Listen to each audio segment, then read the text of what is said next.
Hey everybody, listen up. I got mega huge news. Meat Eater Live is heading back out on the road. That's right. Join me and the crew. Clay Newcomb, Cal, Yanni, Spencer's going to be there. Phil the Engineer's going to be there. Meat Eater Live headed back out. Now, when you get every ticket, okay? Every ticket you buy, you get a signed copy of our new Meat Eater Outdoor Cookbook. This tour is celebrating the release of the book. Buy a ticket, get a signed copy, Meat Eater Outdoor Cookbook, wild game recipes for the grill, smoker, camp stove, and campfire, which I'll point out is a $38 value. Here's where we're going to go. April 23rd, the Mesa Art Center in Mesa, Arizona. April 24, the Balboa Theater in San Diego. April 25, the Grove in Anaheim, California. April 27, the Crest Theater in Sacramento. April 29, the Union in Salt Lake City. April 30, the Egyptian in Boise. May 1, the Wilma Theater in Missoula. May 2, the Bing Crosby Theater in Spokane, Washington. May 4, Revolution Hall in Portland, Oregon. And May 5, the last day of the tour, Pantages Theater in Tacoma, Washington. For tickets and more information, visit the events page at themeateater.com. Hope to see you at the show. Rapala, which in Finnish actually translates to mud. Tropical Storm Steve Austin. That would have been badass. Yo, bro, I'll bring the case of Miller. You got the asparagus. Like, why is there asparagus in fishing? I just feel bad for the fish, because it already lost most of its dignity getting caught by this dude who's just blind drunk. Good morning, degenerate anglers. Welcome to Bent, the fishing podcast that can't even feign mild enthusiasm anymore when you hand off your phone and make us scroll through 35 frames of your PB largemouth. I'm Joe Cermelli. I'm Miles Nolde, and just wait a second. Was that PB thing, was that just for Steven Ranella's benefit? Because you know that's a pet peeve of his, right? You know he kind of hates that. No, I actually had no idea he had a problem with the acronym PB. He's the boss, so I probably should have known that, but I don't know. I didn't. It never really bothered me, but just what bothers me is having to pretend I want to see tons of photos of it on your phone. This right here is why I don't go to barbecues with a bunch of people I don't know. Hold up, there's a legitimate bright side for the past 10 months, because ain't no barbecues going down, right? Like True. And now these days when I run into people, right, as opposed to sometimes in the past, they don't just start handing me their phone to show off pics. Right? No, like they sure don't. Ever since that run on Lysol wipes, that behavior just sort of shut down. You don't know where I've been, Lou. Oh my God! You don't know where I've been.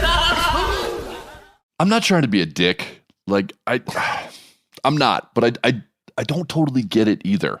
Right? Okay, you caught a big fish.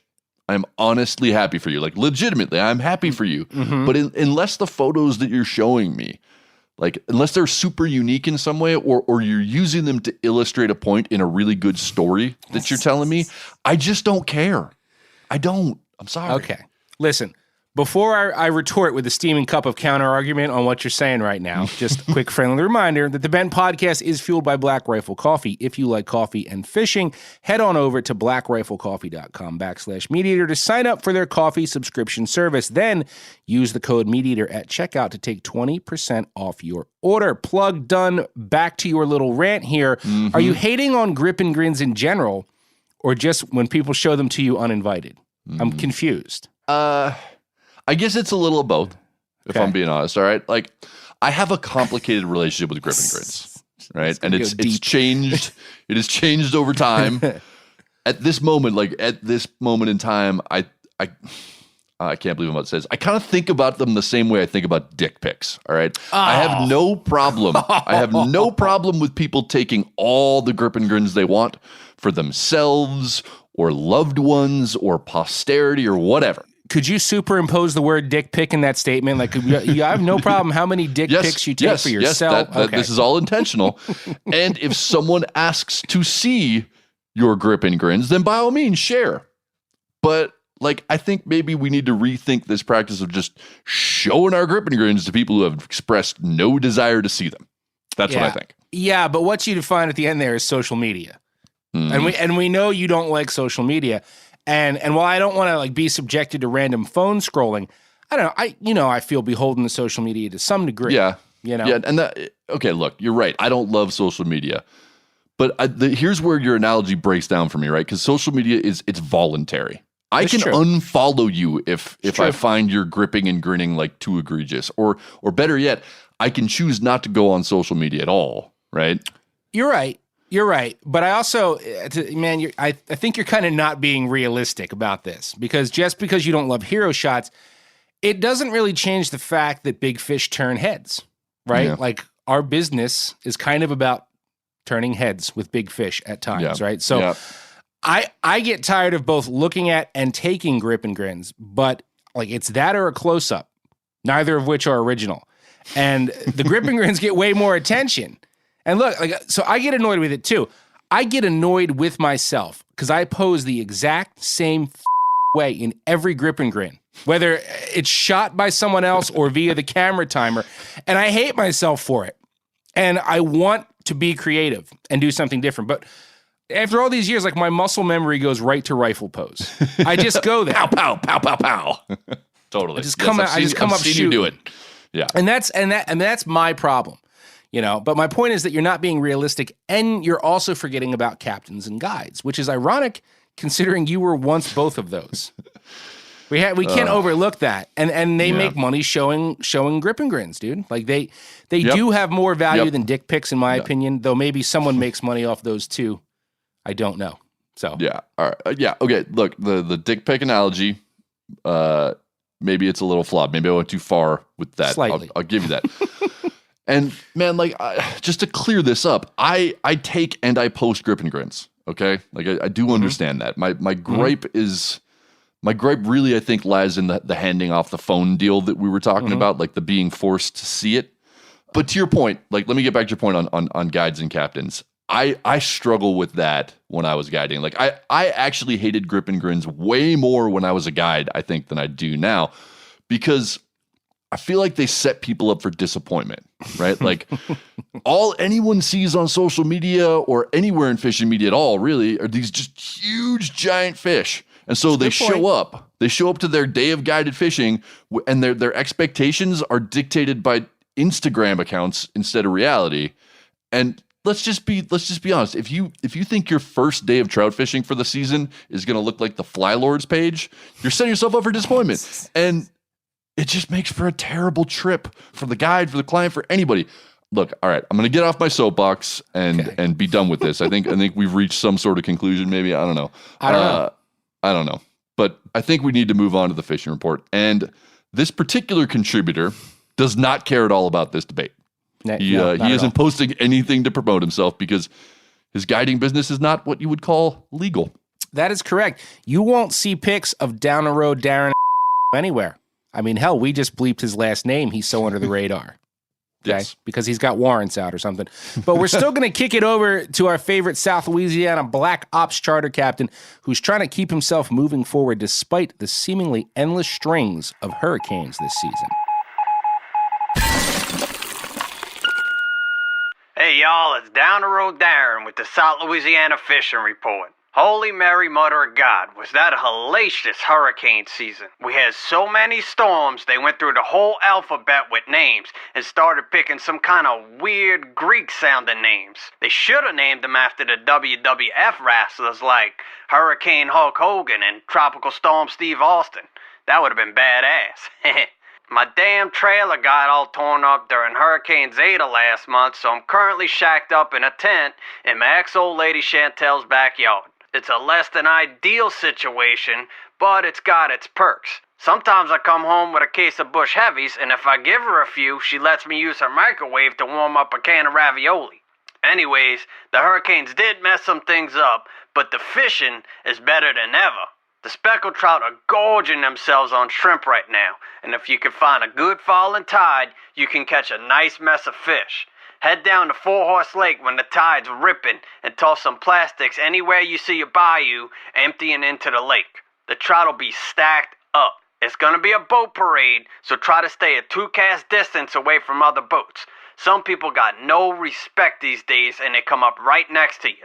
My little partner Austin been going out to the lakefront in New Orleans and throwing a cast net for shrimp. I went with him one night, and before we could finish a bottle of Taka vodka, we had already filled the ice chest up with shrimp. Chantel was pretty happy when I boiled them shrimp the next day. She would have let me sleep on the couch that night if I hadn't got into an argument with her neighbor after my pit bull bit his Labrador retriever. Redfish are stacking up too, and you can find them all over the place right now. Get this, I saw a dude fly fishing for redfish the other day. That poor dude kept waving his arm back and forth and back and forth. I can't believe somebody would go through that much trouble when all you gotta do is toss out a dead shrimp under a popping cork and let the fish come to you. Poor sucker. So that's the report for the fall fishing down here in South Louisiana. I still got some days available if you want to go fishing this fall.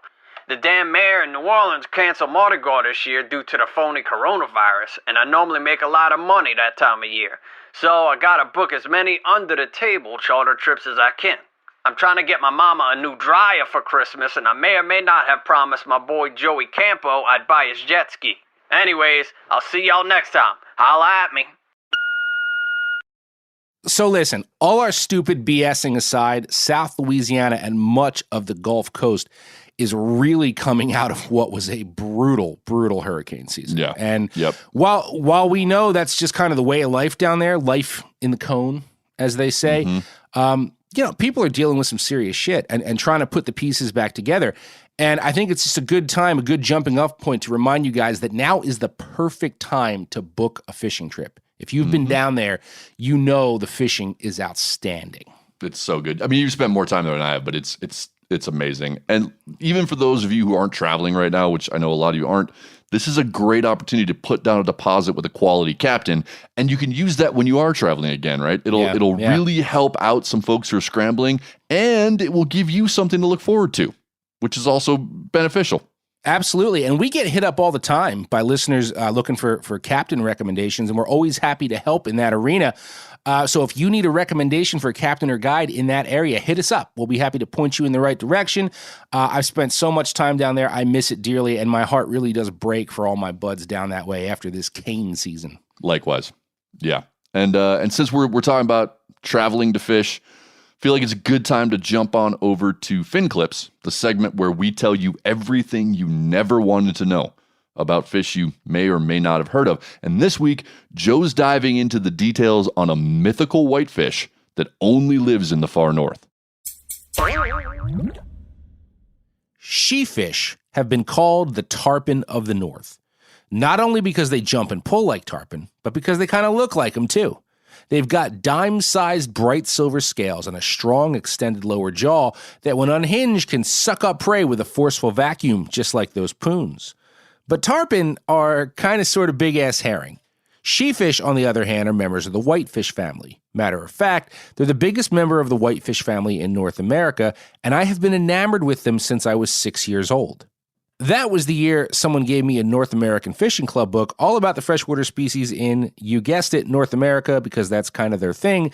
But there in the first few pages was a photo of a gent mean mugging on a pristine river with a sheefish. The book, however, said they were primarily known as Inconnu, which translates into unknown fish and was coined by early French explorers in the sheefish's native range. Per that book, where every species featured that little map of North America shaded to show you where said fish lived, sheefish only lived way up at the tippy top of Alaska and Canada. And this made little me even more intrigued by them. According to the Alaska Department of Fish and Game, today's sheefish are most abundant in the Kuskokwim and Yukon River drainages, though there are a few other populations here and there in drips and drabs throughout Alaska, some of which overwinter in brackish estuaries, technically making sheefish anadromous, even though not all of them will end up in briny water. In fact, sheefish don't really seem to follow any set plans. Many populations winter in the low ends of rivers within deltas and bays, then travel thousands of miles upstream in summer to spawn and eat. Meanwhile, other populations stay in one place year-round, or migrate within a relatively small area. While long runners and homebodies are genetically identical, it is important to note that if you want to catch a true behemoth, like a 50-plus pounder, you're going to want to target the ones that winter closer to the coasts and make those monster runs. In and around the coastal city of Selawik, just above the Arctic Circle in the Northwest Arctic Borough, as an example, 60-pounders are caught with relative frequency. Just, dress warm, and if you insist on a Wendy's Baconator after you fish, you won't find one there. Now, a rare trait of the sheefish is their rapid growth rate. Usually, fish that live in icy cold water grow slowly, but inland fish can reach 16 inches by the age of 2 and 14 pounds by age 8. Meanwhile, while the coastal fish grow slower than the inland fish, they can get much bigger, and studies have shown that they live much longer than inland fish, up to 20 years, to be exact. Historically, sheefish usefulness didn't really go beyond feeding the natives and their dogs, but their appeal as a target is growing year over year among anglers. Alaska locals target them with everything from live bait to lures, and they even get some big uns through the ice, though their popularity is rising with the fly bros in particular. And that's the segue I'll use to get us to Fairbanks, Alaska in July 2019, where I was doing some pike fishing on Minto Flats with my bud Trevor Smith. I honestly didn't even realize I was in sheefish territory until Trevor brought up that a client had lucked into one on a spoon the season before.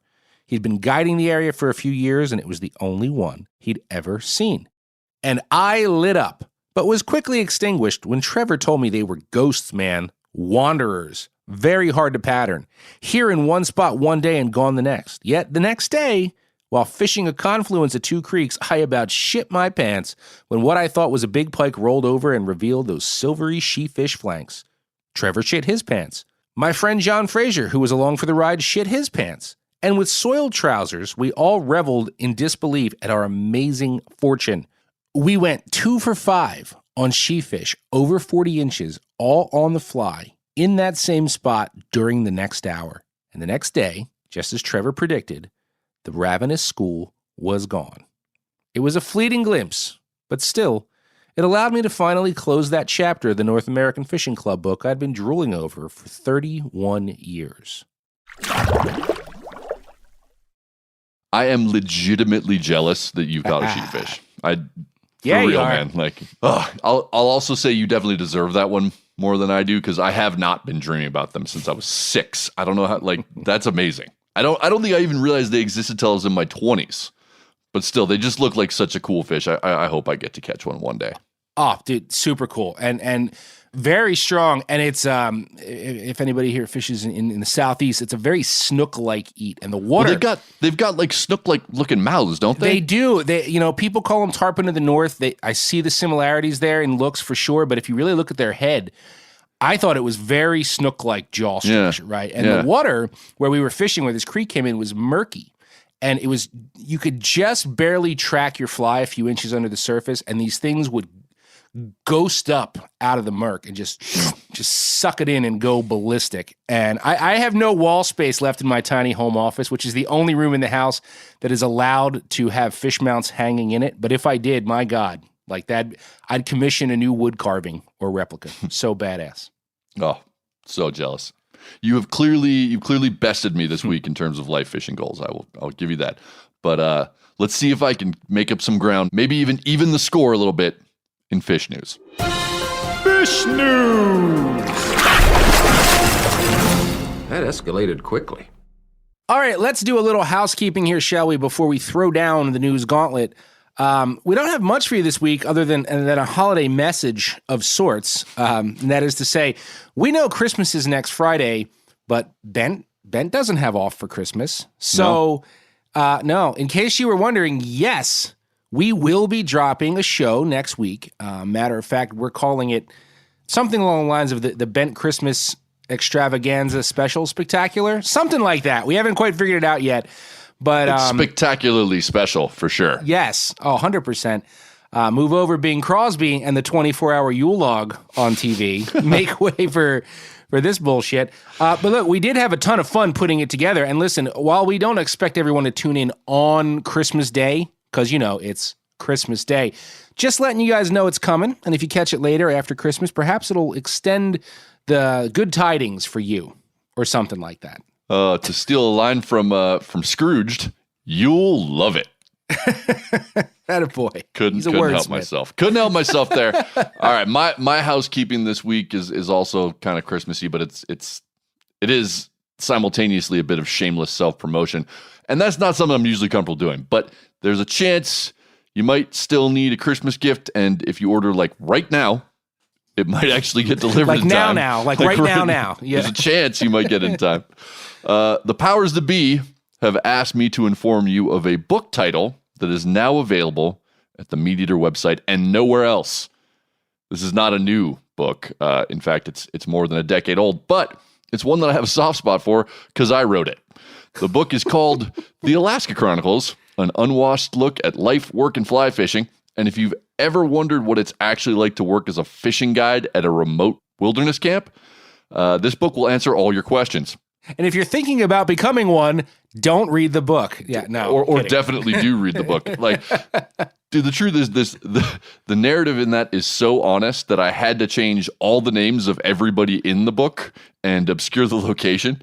And despite all that, my former employer still tried to sue me and the publisher over the book. But nice. He failed, and his loss can be your gain. So this is the second and final printing of the Alaska Chronicles, and all remaining copies can only be found at our website. So if you need a Christmas gift, go check that one out. There you go. Miles' book. Check it out. And while you're there, grab a Meat Eater fishing sticker because, look, we already know that the cost of a single sticker, when it's the same as the cost of the shipping, is prohibitive to you buying a single sticker. Some of you have reached out. We know, but you're going to be there buying Miles' book anyway. Tack one on. Okay, so let's get to news. As most of you know by now, this is a competition. Miles and I do not know which news stories the other dude has found. And at the end of it, our engineer, beautiful Phil, he's a beautiful man, he's going to weigh in and declare a news winner and make one of our holidays brighter. And it is your week to lead off, sir. So have at it. It is. All right, my first story comes from the ICE's Journal of Marine Science by way of Coastal Review Online. And they dug into a study recently conducted on popular fish species off the Carolina coast. One of the ways that biologists monitor fish populations is through tagging, right? They catch fish, put tags in them, release those fish, and then see if and where they pop up again. And this is one area where anglers actually can participate in meaningful citizen science, right? If you catch a tagged fish, whether you harvest it or you release it, man, just report it. Yeah. Call up your local management agency. It's not hard to do, and it really matters. It's something we can all participate in to help keep track of and manage our fisheries, and it's really, really helpful. It actually does make a difference. So anyway, these agencies collect all these data about different fish species, both from their own capture and release and from recreational and commercial fishermen reporting tagged fish. The authors of this new study that I read looked at tagging information on several different sport fish from recent years, and they reinterpreted those data through a statistical modeling method that I do not understand. And they came up with some, statistics, and it's like magic. Anyway, but they came up with some interesting conclusions that I do feel like I can speak about a little bit. The big takeaway is this: fish are getting caught and released far more than had been previously thought, up to 7 times for an individual fish. And that has some pretty significant implications for how we look at tagging studies. So first, here's the bad news. This might mean that we're overestimating fish stocks. Fisheries managers use information on tagged fish to estimate how many of a certain kind of fish live in a certain area, right? So the managers know that X number of red grouper are tagged in a particular area in a given season, and that Y number of those tagged grouper are caught and reported. They then make guesses about how the whole population is doing based on assumptions about fishing practices, angler efficiency, and beliefs about fish mortality. Well, this new study seems to be showing that some of those assumptions might be wrong. Over the past few decades, catch and release has become a lot more prevalent, but the methods that are used to interpret population data haven't necessarily caught up with that trend. So managers might be assuming that a higher percentage of fish are being kept than actually are, and that might make them guess that the overall populations are higher than they actually are. All right. So there's the bad news. But here's the good news. It seems like released fish survive at a higher rate than previously thought, at least the ones that make it through their first interaction with hook and line. According to Dr. Jeffrey Bucknell, one of the researchers who worked on the study, quote, "The proportion of released fish that survive appears to go up after the first release. Bucknell went on to explain, this is counterintuitive. We expected that the effects of capture, including hooking, handling, and pressure-related trauma, would be sort of cumulative, and that fish are more likely to die after perhaps the third release compared to the second. But that's not what they found. It seems like fish that survive being hooked and tossed back once have a better than average chance of surviving that encounter again. Ooh. And so toughens them up. Yeah. Toughens them up. Yeah. Here's where I'm going to get totally unscientific and make a guess about why that is. My guess would be that this is an example of catch and release fishing influencing natural selection, and that we as anglers are impacting the dynamics of the species that we fish for.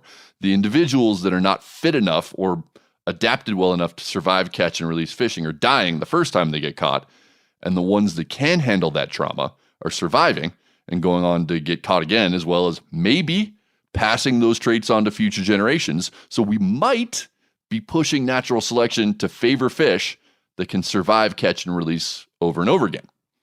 That was a very long limb that I just stepped onto. I'm gonna admit that. I'm pretty sure I'm gonna hear from some of our listeners who actually are biologists telling me that I took that line of thinking way past what the actual data can support. Oh, I was going to say, I was listening going, man, this makes a lot of sense, and had to remind myself that like Miles is just kind of making this part up right now based on his own assumptions. That wasn't in the story. Yeah. Nope. And I'm going to welcome all those future emails that tell me how wrong I am. But lucky for me, this is a fishing podcast and not a peer-reviewed journal, so I can do that. Exactly. But just to sum this all up, again, mixed news on this study, because it might mean that our fish stocks are actually smaller than we think, but the catch and release fishing might also have less detrimental impact than we thought. I got to stress, though, that it's a pretty small sample size. This focused on 4 species of fish in one geographical area off the Carolina coast. So I'm not trying to draw too large a conclusion off of it, but I found it pretty damn interesting, I got to admit. Yeah, so I had heard something about this, and I think another one was black sea bass was a big part of this. Yep, right? black sea bass was part of it. Red grouper. Yep. And yeah, I mean, that's sort of the only thing. Like, that side of it is interesting and uplifting, that we might actually be toughening our fish up because we care more about them and let more of them go, right? It's like, get beat up on the playground once, next time dude comes after you, now you're going to start swinging back. But again, like you say, like looking at the sample size in these types of fish, these are already, in my opinion at least, some pretty hardy wreck and reef dwellers. Absolutely. You know what I mean? Like, groupers are tough ass, hardy ass fish. So if we could down the line, like, does this tie in or lead to like tougher brown trout, tougher rainbow trout? You know what I mean? Yep. It could. I mean, if your theory, which again is just a theory, holds anyway. Now we're expanding on the part of it that was like not the science, but not at all. No. I just can't help. I can't help myself, because it would just seem like if it worked there in that small group, why wouldn't it work elsewhere? But I guess you could already say that nobody's seeing much evidence of that on trout streams or anything either. You know what I mean? Like, but it's also not counted. So how do you know? I mean, that's the thing. It's only counted in certain places, right? And I know of one study, and this is just one study that was done years ago on Yellowstone cutthroat trout in the Yellowstone River, and they found that a lot of those fish actually got caught up to 7 times a year, because cutthroat, not that smart. And it's enforced catch and release fishing for Yellowstone cutthroat on that stretch of river. You can't keep them. So right. I think I'm not making that leap over there, but I am going to say that some people have found in some studies that they're surviving and getting caught more often than we may have thought. Yeah, it's fascinating. And the only other thing I'll add to that, because you had mentioned like, hey, people, if you catch a tagged fish, do the right, call it in. Like, that's what the tag is there for. To me, it's like a badge of honor. And I've only ever caught one tagged fish in my life, and it was a striper. And I was like, oh my God, like there was the tag, right? And I didn't keep that fish. I didn't even take the tag off, but I recorded everything real quick. And like, I couldn't wait to call. I was like, where has this fish been? I'm dying to know. How far did it go? And they were like, oh yeah, we tagged it yesterday. And I was like, oh, damn it. I've got a couple tagged fish. And now, since you've always got your phone with you, it's super easy. You just take a picture of the tag. Exactly. And you don't have to write anything down. It's so simple. But yeah, I actually caught one of those Yellowstone cutthroat trout in the Yellowstone system one time and reported that. And I was not the first person to catch it that season. And then a bonefish in Hawaii. Those are my 2 tagged fish. Excellent. Well, here's what I'll say. If you're interested in catching the same fish multiple times, maybe in order to do that, you have to think outside the box in terms of the baits you give it, because maybe it's seen your shit too many times. So that's my segue into this, what I think is a very fun little ditty that I found on the website of Ohio's Country Journal. And the headline is simply Odd Fishing Baits, which is not a good headline. Great story, though. And it's by Dan Armitage. And up front, right, it gives you a little background on the app FishBrain, which I'm sure some of you are familiar with. But in case you're not, this is right from the story. FishBrain is said to be the world's most popular mobile app and social network for people who enjoy angling. The free-to-use app with more than 10 million users worldwide helps create the best possible fishing experience by providing everyone, whether beginner or pro, with the tools, insights, and support to enjoy the world's most popular sport. I'm certainly familiar with it, but I'm also not on it. So to be honest, I can't really speak too much to the inner workings of it because I'm not there. I will say I know some people that love it. I know a whole lot of people who despise FishBrain because they say there's no greater spot burn tool on the planet. But for the purpose of this story, that's neither here nor there, right? FishBrain recently called on that huge user base to tell them the weirdest bait they ever used and what they caught with it. And apparently they got such a huge response that they were able to whittle it down to the top 5 categories of unconventional baits, which are candy, meat, chips and crackers, fruits and plants and leaves, and finally, fast food. Okay? So now, those categories are not overly surprising in and of themselves, but the story pulled some user quotes within all those categories, and I'm going to read some of my faves. Note that I'm excluding the candy category because, as you might guess, that was all just gummy worms. Like, yeah, okay, gummy worms. Wait, I mean, I would have assumed it was all marshmallows. No. Well, I'm sure marshmallows fell into candy. I'm sure that was part of it. But the quotes they pulled for the story, none of them were marshmallow. They were all gummy bears, gummy worms, and stuff. So here's one from the meat group. I've been catching catfish in the lake in my neighborhood with Sam's Club corned beef lunch meat. That's from Brechtel Fishing Family in Florida. That one I found oddly specific. Like, Boar's Head corned beef only catches the little ones. Right. He's got to have the Sam's Club, okay? From the chips and crackers category, barbecue-flavored Ruffles caught me some little brookies and cutthroat. iDub Angling from Alberta, Canada said, that sounds like wild brookies to me. You sprinkle some chips out there, they'll come eat it. They'll eat anything, yeah. Balsamic vinegar Triscuits for carp, Matt Buell in New Mexico. That's a waste. Those are too delicious. That's my favorite Triscuit right there. Good. You can't use that for the carp bait. My dad once caught a bluefish on Doritos. That's from a dude in Western Mass. And that's a blitz scenario. That's just one of those scenarios where they're frothing the water and hit anything that moves, right? Yep. And we got one. I've seen someone catch snapper on asparagus in Florida. Why was that on your boat? Yo, bro, I'll bring the case of Miller. You got the asparagus. Like, why is there asparagus in fishing? And lastly, I was in Key West not too long ago and caught Atlantic Spanish mackerel on a Wendy's spicy chicken sandwich. The whole sandwich? Well, I'm going to assume it's another blitz scenario, right? And it's pieces of the sandwich. I think it's funnier to think of a Spanish mac eating an entire Wendy's sandwich. But I thought this was fun. And if you break it down, though, right, as I've already hinted at, all these scenarios aren't really that impressive because, like, brookies and bluegills eating French fries and, like, fired up salty fish, they will take a shot at anything they think is food or that moves, right, in certain cases. I've seen it. Maybe I once fed a whole tomato and 2 soggy ham sandwiches in the cooler from the day before to a school of ravenous bonita in Louisiana. Just like whatever slapped the water, it got ate. Yep. Catfish, there was a lot of catfish stuff in there. Of course, like, they're kind of vacuum cleaners, but I doubt there were entries like, I caught a 55-inch muskie walking a through-wired Subway Italian BNT over a weed top. Like, you know what I mean? So that would be impressive, though. Exactly. So I think it's cool and funny to sort of hear some of these things people weighed in with, but it also got me thinking, like, what's the weirdest bait I ever use? And I would have to say, for me, it's Play-Doh, which I'm betting some people submitted. It just didn't fit in one of those categories. And, dude, it's been a long time. But if you think about it, it's essentially power bait minus the scent, right? It's totally biodegradable, comes in any color you want, and you ball that up and you have a real nice little stocker trout bait.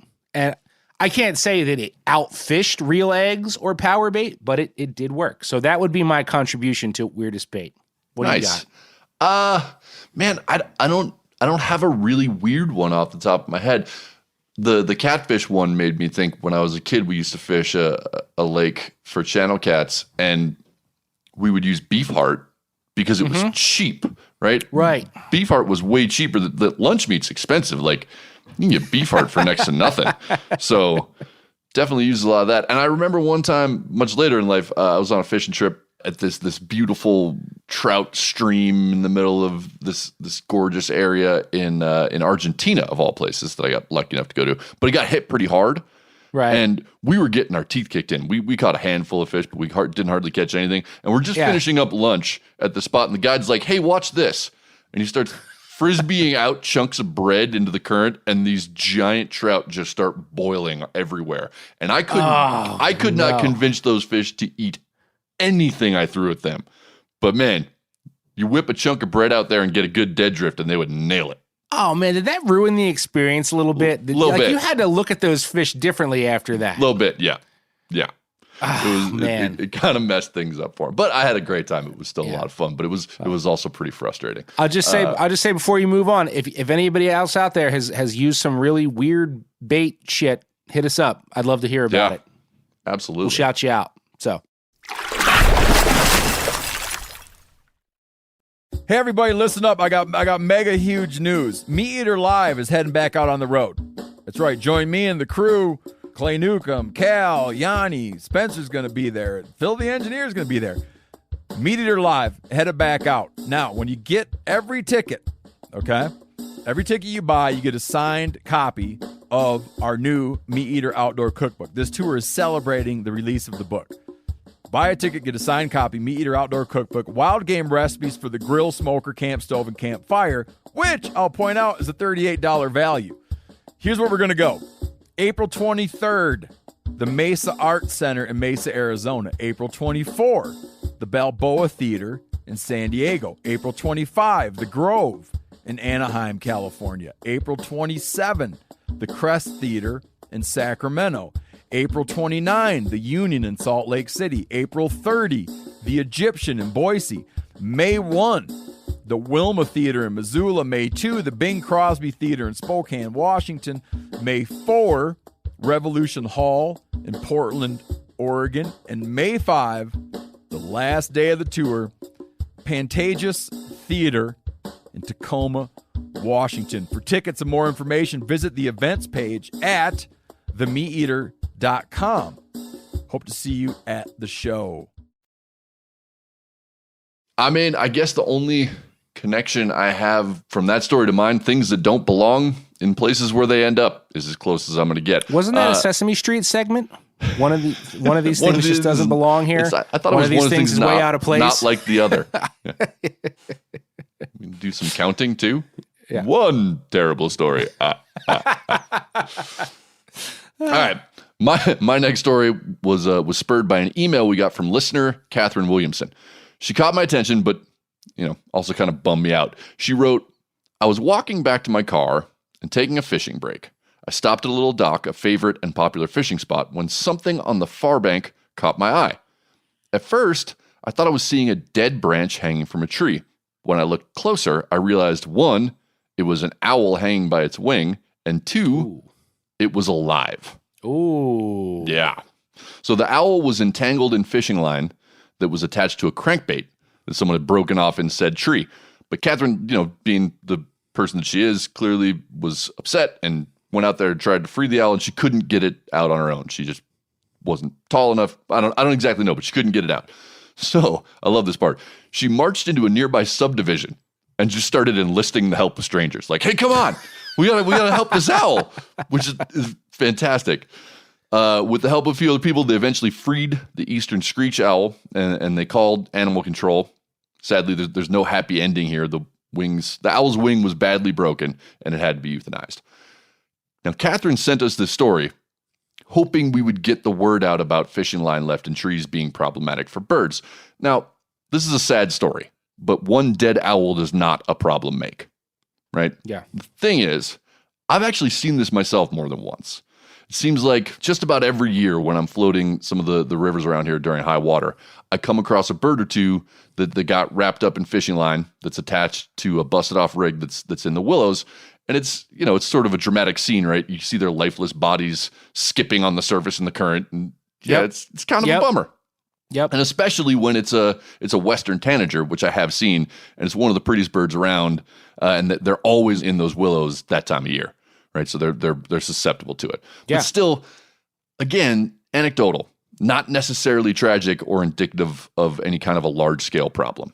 So I started doing a little bit of research, and there's a ton of information about marine birds and fishing gear, especially commercial fishing gear. But there's not much about freshwater species and recreational fishing gear. So I dug around for quite a while, and eventually I found a paper published in the Proceedings of the California Academy of Science in October of this year, and it seemed like it was looking at exactly this problem, right? This paper started by taking a news story from earlier this year about an oriole that had died in a similar fashion to Catherine's owl, and like it made local news and got a bunch of attention. And then this paper was trying to figure out how big a problem this really is, right? So I'm like, oh, yeah, I found it. So here's an excerpt from the paper's abstract to give you a sense of what it was talking about. Literature, databases, and the internet were searched for other reported cases of injury and mortality to birds from recreational fishing line. Several compilations of bird entanglement records have appeared in recent decades. However, these concerned marine environments, and most entanglements involved commercial fishing gear, whereas the present paper focuses on recreational fishing gear, mostly in freshwater and inland environments. Sweet. Right? Yeah. This is going to answer my question. I thought I got to figure out. Well, I was wrong, and I'm going to save you all 10 pages of reading and just sum it up this way. Birds die from lots of different natural and human-caused factors. Sometimes they get tangled in fishing line. No one knows how widespread a problem this is because no one is cataloging these events. Little anticlimactic, right? Yeah. I got another thought here before you chime in. I want to say that despite all that and the inconclusive nature and how disappointed I was in that paper, this is something we can affect as a fishing community by simply taking the time and effort not to leave gear in trees. Maybe you can afford to buy a new knockoff Rapala crayfish pattern crankbait, and good for you. You really made it. But maybe the cost of the bait shouldn't be the only factor in deciding if you wade into the creek and retrieve the lure. When stories about cute and pretty birds getting caught in fishing line and hanging themselves hit national news, which they do, it makes all of us look bad.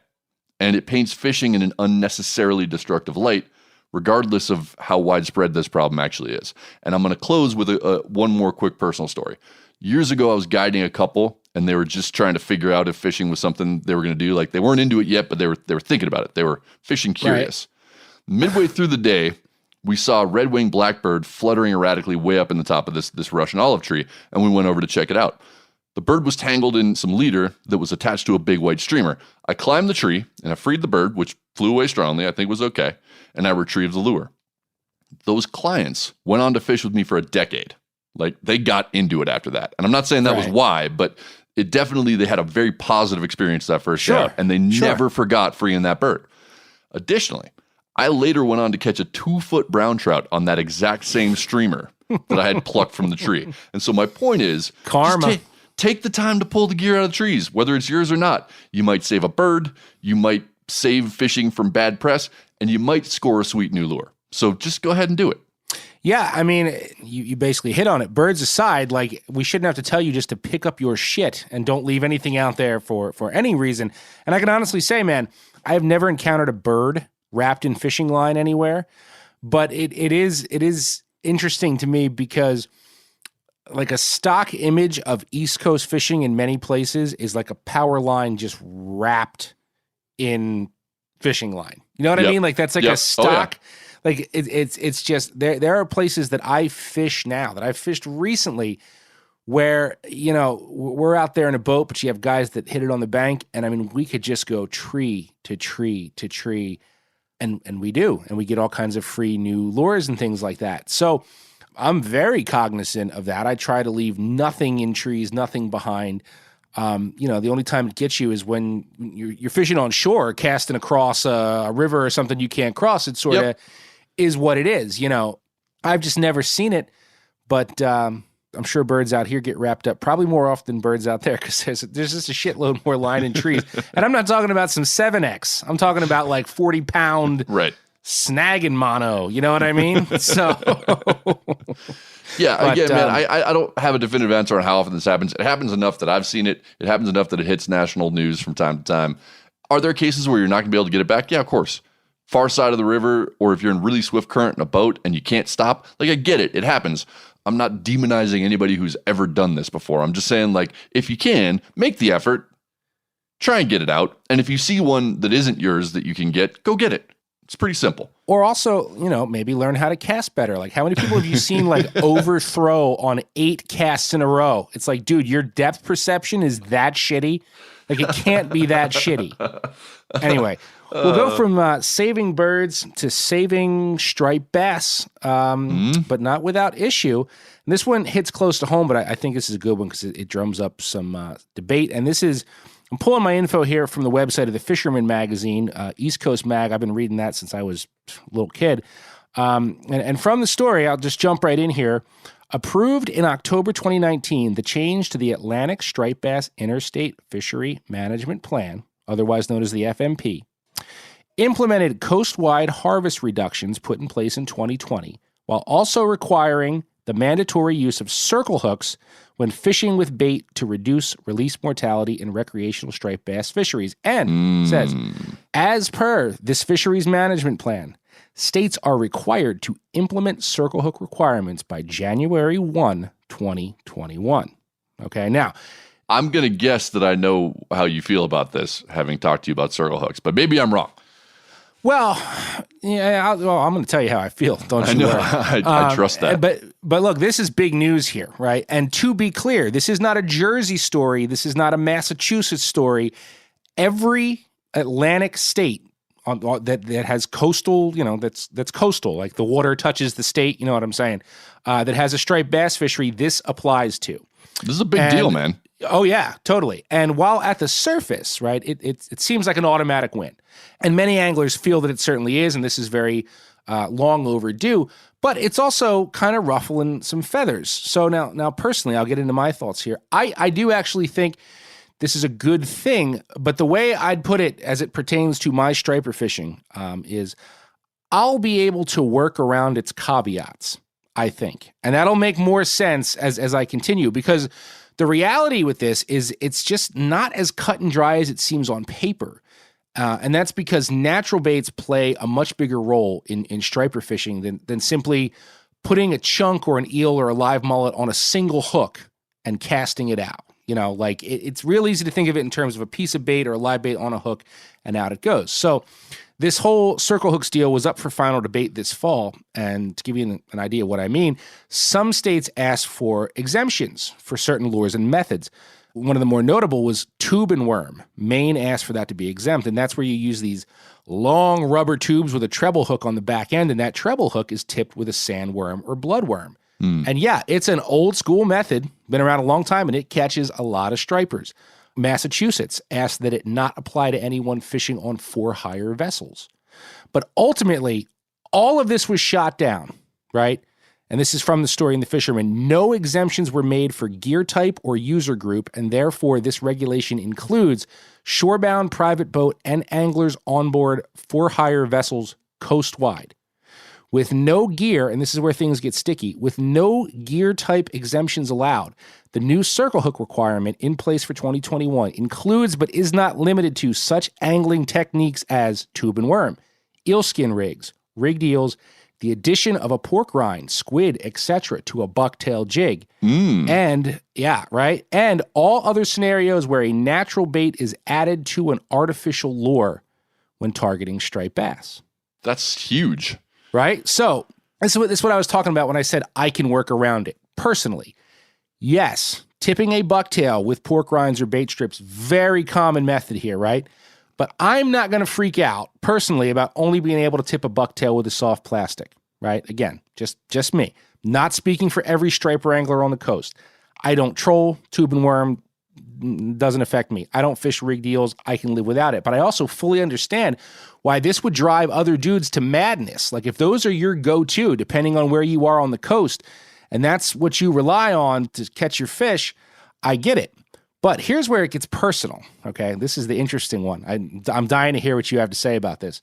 The biggest question right now, particularly in Jersey and New York, is with snag hooks. And this affects me, right? So menhaden, which we call bunker, that's the primary food source of big stripers in our area. And we get a run of them in the spring and a run of them in the fall with the bass. And keep in mind, these are big bait fish, right? A bunker can be 12 inches long. This is big bait.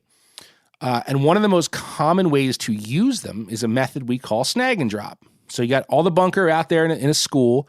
You fire off a big weighted treble hook into them, sweep the rod, snag a bait, then you open the bail.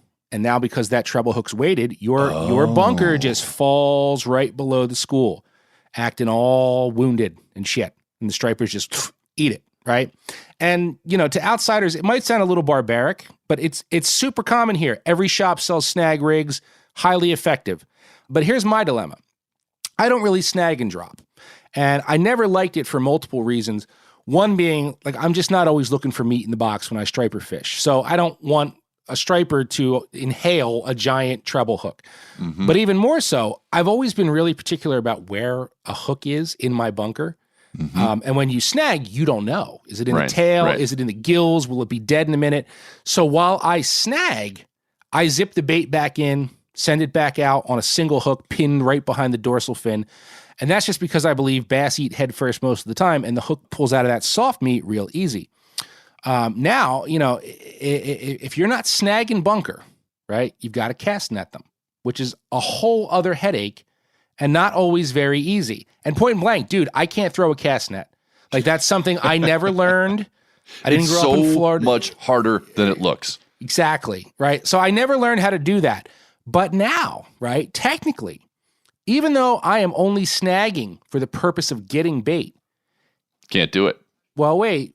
So in the time between the snag and retrieval to the boat, that's a live bait out there, not on a circle hook. And hell yeah, your bunker gets trashed while you're reeling it in. Even if you're burning it in, it happens all the time. And this has sparked a bunch of debate.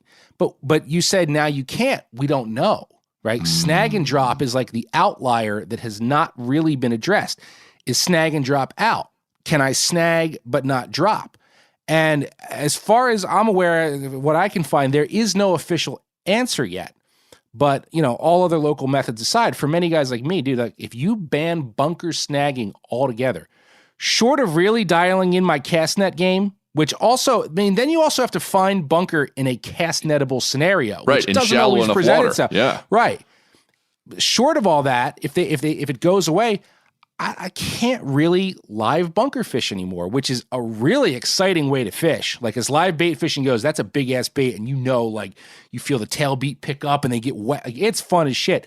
I love it dearly, but there's a lot of gray area at the moment. And I'll just close out by saying, it was pointed out to me by a buddy who actually works at the Fisherman that Virginia, as an example, they've had a law in the books for a long time that you can't snag any bait fish. So are we ultimately headed there?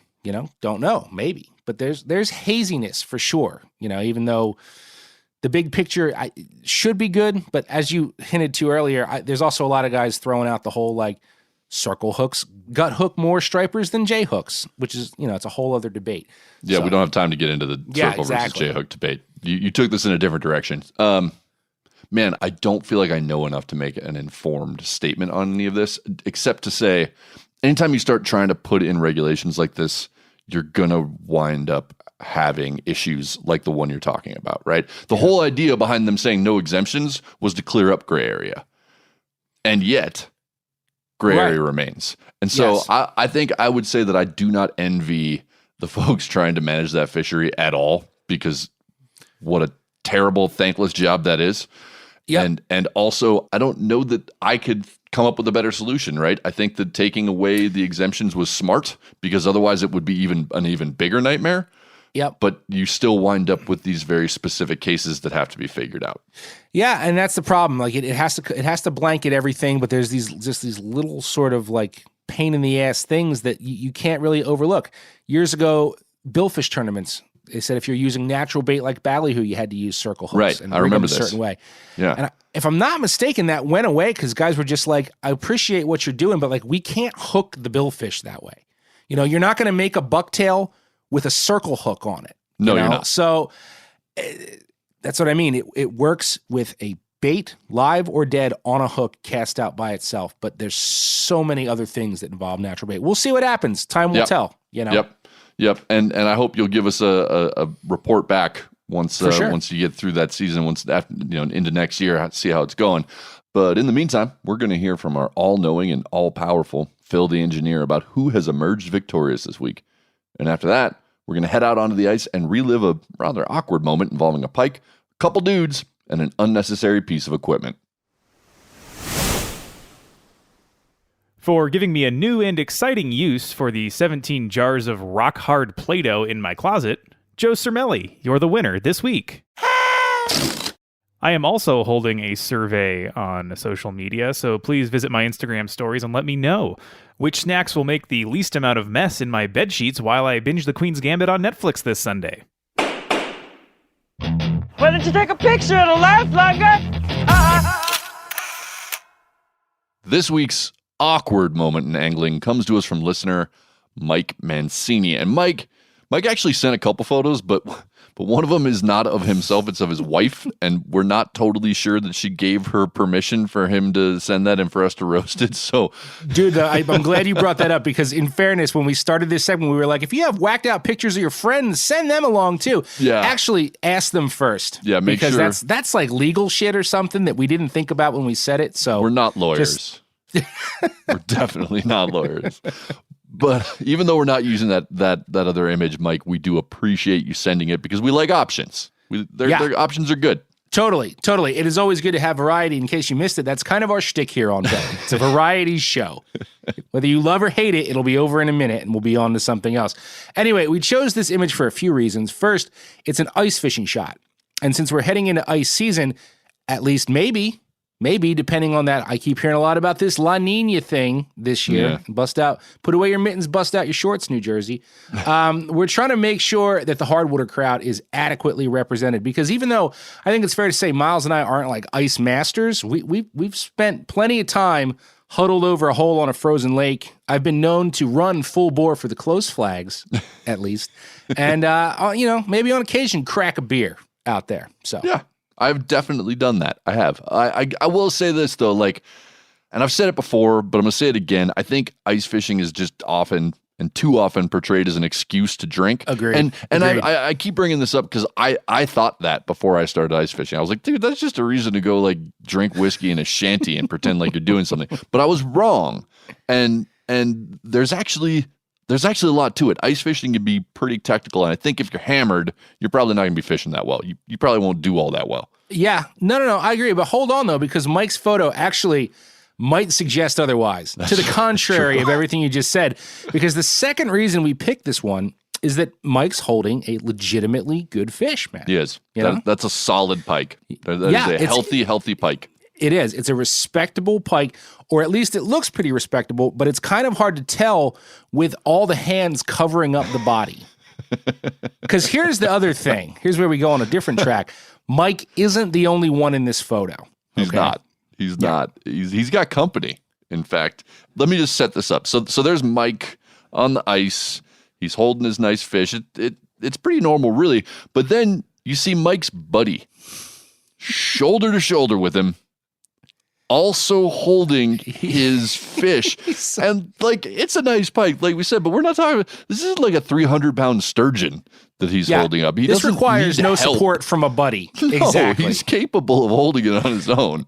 Yeah, and Mike's got the thing well in hand. He's got a good grip on it. And his buddy's not even really holding it in like a meaningful way. He's adding nothing to the hold of the fish. No. He's just kind of awkwardly, it's like fondling the tail. Just covering up the tail, really. And I'll just go for the punch. They're both grinning like complete idiots. Yeah. No other way to say that. No. And tell me it doesn't look like they're posing for a wedding photo. It does. They should be it's like suits. the mandatory groom and best man bro hug shot after the ceremony. Yes. But I mean, instead, we're not really celebrating a major life moment. They're just holding what I'd say is a decent pike. Yeah. Decent. Yeah. Yeah. And look, to be fair to Mike, he explained all of this in his email. He addressed all that, and it's short, so I'll just read the whole thing. He wrote to us, "This is my personal best northern, through the ice or otherwise. My buddy and I were 28 to 30 peebers deep and thought that standing shoulder to shoulder would help illustrate our majestic catch. Instead, we looked like a couple noobs who drank way too much." And they do. That is exactly right. And Joe, like to your earlier point, that does undermine my claim about drinking and ice fishing a little bit, because they happen to pull this one off. Yes, but wait, there's more. Because while his explanation there explains the goofy grins and awkward posing, it fails to address, there's just one thing about this photo that actually caught our attention. We haven't even talked about the attention catcher yet. Because he didn't even talk about it. No, that being the freaking jaw spreader still lodged in the pike's mouth. All right, and I feel like for those of you who don't know, a little clarification. A jaw spreader, it's a metal spring-loaded device that you use to hold open the mouths of large and toothy fish like pike and muskie. So you use that, it opens up the jaw, it holds it open, and you can remove the hook without getting your fingers all messed up. Yes, and look, it's a perfectly acceptable tool. I have one, and the size of the fish they caught justifies the use of a jaw spreader, no doubt. But once you take the hook out of the fish, I'm going to go ahead and say it's generally customary to also remove the jaw spreader, and you're certainly going to want to remove the jaw spreader before you take a hero shot. And it's similar. It reminds me very much of when you see that shot of somebody holding a fish horizontally, with both hands supporting the stomach, but there's still a fish gripper or a boga hanging off its jaw. Yes, it is. I see it all the time, and I'm like, you ruined your shit. You just ruined that photo. Why'd you take it off? Yeah. Why would you take it off? Yeah. Yeah, it's like the pike version of that. That's a good analogy. And I just feel bad for the fish. Really, like that's what I think. I look at that and I feel bad for the fish because it already lost most of its dignity getting caught by this dude who's just blind drunk. I mean, just out of his mind drunk. But now got caught by the drunk dude, by the hammered guy. Yeah, yeah. But now on top of that, it's getting held up for like a group fetish photo, biting down on the rough equivalent of a metal ball gag for fish. I mean, just feel for it. No, it is truly debased. And I don't know if I hope that fish was released because it's clearly a mature female and exactly the kind of fish you want passing on its genetics, or just put out of its misery after that level of humiliation. So, you know. Well, to be fair, that's really what this segment is all about. Humiliation. That's kind of what we're doing here. Yep. And to all of you out there, if you want the chance to experience your own humiliation through us, please send your awkward fishing photos. We look forward to them. They truly are the highlights of our week sometimes. Miles is saying true things. They really are the thing we look forward to most. Send those embarrassing fishing-related photos to us at bent@themeateater.com, please. All right, for the record, that segment is a perfect example of the kinds of grip and grin photos that I like. All right, the ones that don't take themselves seriously. I love those. That, my friend, is one point we definitely agree on. Another thing we agree on is your choice for this week's End of the Line segment. In fact, when I think about iconic lures, this is one of the first that comes to mind. Fishy, fishy, fishy, fishy! Well, that's not loud enough, Bert. This week, I'm going to tell you about the Rapala Original Floating Minnow, which, might be a little too on the nose. It's kind of like the interview we did with Oliver and I a couple weeks ago. One piece of tackle you cannot live without. A hook. Yeah, I really should have seen that one coming. Choosing to profile the best-selling lure in the world in a segment about lures, baits, and flies seems equally obvious. But just because most anglers know about this lure and have at least a few of them in their boxes doesn't mean they have the whole story. And trust me, it's a good one. First, let's clear up the pronunciation debate. Is it Rapala, Rapala, Rapala? Technically, none of those are correct. Rapala was named for its Finnish inventor, Lauri Rapala. The Finnish word, Rapala, has a distinctly rolled R, but I wouldn't walk into your local tackle shop and ask them where they keep their Rapalas. Actually, I take that back. I do recommend you do that, but please be sure to record audio of the whole thing and send it to us. As far as the Rapala Bait Company is concerned, you can pronounce it any way you want. They don't really care. They sell 20 million lures annually, and their products have caught more IGFA world record fish than any others, so they have that going for them, which is nice. But the world's most popular lure has a surprisingly humble and unique origin, as does the name itself. Lori Rapala carved the first iteration of this bait in Asikkala, Finland. But Lori's family wasn't originally from there. They moved to that town when he was a young boy, and when they arrived, the local clergyman, who also functioned as the town's record keeper, failed to write down his family's actual surname, instead inscribing the name of the town from which they had emigrated, Rapala, which in Finnish actually translates to mud. Yeah, the inventor of the most popular lure in history was actually named Mud.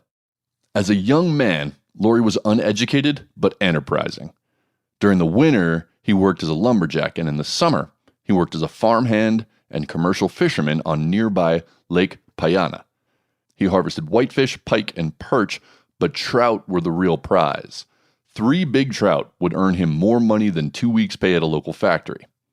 Lori primarily fished with trot lines and live minnows, an arduous and labor-intensive way of fishing, especially since he fished out of a rowboat and would regularly row more than 30 miles a day. First, he had to catch all his bait, and then he was constantly baiting and rebaiting his hooks while also trying to keep minnows fresh and lively long before portable aerators were a thing. Lori became convinced that a lure that effectively imitated wounded baitfish would be far more efficient. So, he started designing one. Story goes that his first few iterations didn't work, but Lori just kept on experimenting. According to one source, Lori consulted with a local hermit who lived on an island in the middle of Lake Payana to help assess what was wrong with his early inventions. In 1936, he completed a successful prototype for what would become, nearly 3 decades later, the Rapala floating minnow. It was carved from cork, covered with foil from chocolate bar wrappers tossed out by more wealthy neighbors, and sealed with cast-off photographic negatives that he melted over the lure. According to Lori's sons, he trolled it without a rod, tying the line directly to his thumb to ensure that he wouldn't lose the precious lure. And it worked. Legend has it that Lori started hauling in up to 600 pounds of pike and trout a day on his new invention. And the timing was fortuitous because 3 years later, war broke out across Europe, and so did food shortages. Lori kept his family fed with his new lure until the war came to Finland.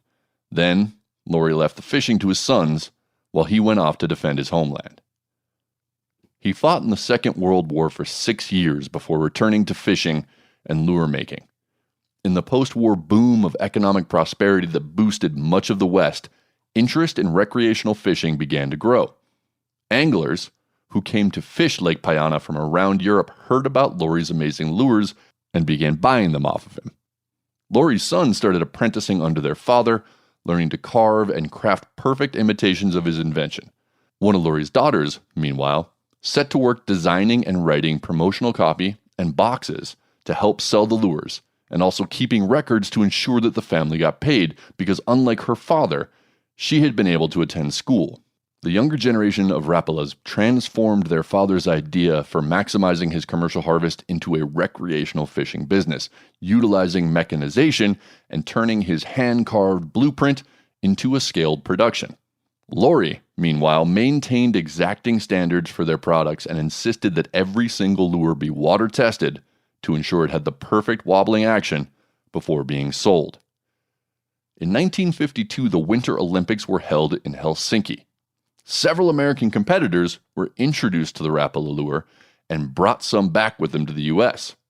Pretty soon, rumors began to spread about this so-called Finlander plug. A Minneapolis-based tackle rep named Ron Weber managed to track a few down at a bait shop in Duluth that was owned by Finnish immigrants. He was so impressed that he wrote Lori directly, asking for 500 units, which was nearly half of the annual production at that time. In 1960, Weber teamed up with sporting goods store owner Ray Ostrom to found Normark, the American company that would go on to distribute Rapalas across North America. Sales were slow for the first couple years. Rapalas cost nearly $2, which was more than double the price of most lures in those days. But everything changed in 1962 when Marilyn Monroe graced the cover of Life magazine just after her untimely death. That issue sold millions of copies, more than Life had ever sold before, and it also just happened to include another article titled "A Lure Fish Can't Pass Up." 2 million orders came in after that article ran, far outstripping the available supply. The company has continued to grow and innovate ever since, becoming the ubiquitous brand we know today. Though Lori died in 1974, his family continues to own and operate Rapala from their headquarters in Finland. And while much has changed since the Rapalas were hand-carving their baits from their home near Lake Payana, Lori's commitment to quality remains. Each lure is still individually tank-tested before being packaged and sold. Now, me personally, I will always love Rapalas. I've got muskie, pike, smallmouth, walleye, panfish, and God knows how many barracuda and jacks on them. But despite all those catches, Rapalas will be forever synonymous with one single fish, and that's my first topwater largemouth. I was fishing a glassy dusk with one of my uncles, and he had me tie on an original floating minnow, black and gold, the same colors as Lori's prototype. And he told me to cast it out and twitch it on the surface with long pauses in between.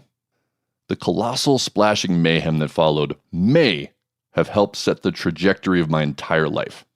It wasn't a big bass, maybe a couple pounds, but the way it attacked that floating, wiggling lure was unlike anything else I had ever experienced.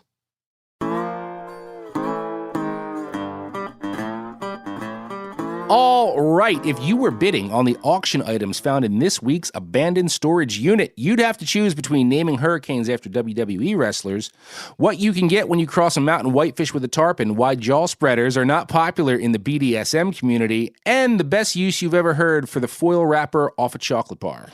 Please keep those emails coming to bent@themeateater.com. We want your bar nominations, awkward photos, sale bin items, even your grip and grins, so long as they help tell a good story. Maybe just drop us a quick note. Let us know how you're doing or how the fishing is out your way.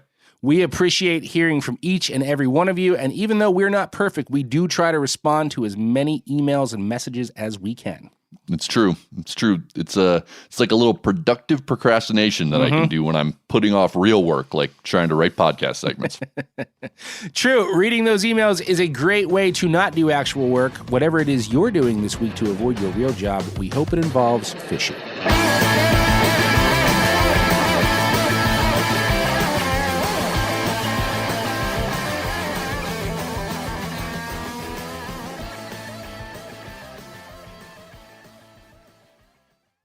Hey everybody, listen up. I got mega huge news. Meat Eater Live is heading back out on the road. That's right. Join me and the crew. Clay Newcomb, Cal, Yanni, Spencer's going to be there. Phil the engineer's going to be there. Meat Eater Live headed back out. Now, when you get every ticket, okay? Every ticket you buy, you get a signed copy of our new Meat Eater Outdoor Cookbook. This tour is celebrating the release of the book. Buy a ticket, get a signed copy, Meat Eater Outdoor Cookbook, wild game recipes for the grill, smoker, camp stove, and campfire, which I'll point out is a $38 value. Here's where we're going to go. April 23rd, the Mesa Art Center in Mesa, Arizona. April 24, the Balboa Theater in San Diego. April 25, the Grove in Anaheim, California. April 27, the Crest Theater in Sacramento. April 29, the Union in Salt Lake City. April 30, the Egyptian in Boise. May 1, the Wilma Theater in Missoula. May 2, the Bing Crosby Theater in Spokane, Washington. May 4, Revolution Hall in Portland, Oregon. And May 5, the last day of the tour, Pantages Theater in Tacoma, Washington. For tickets and more information, visit the events page at themeateater.com. Hope to see you at the show.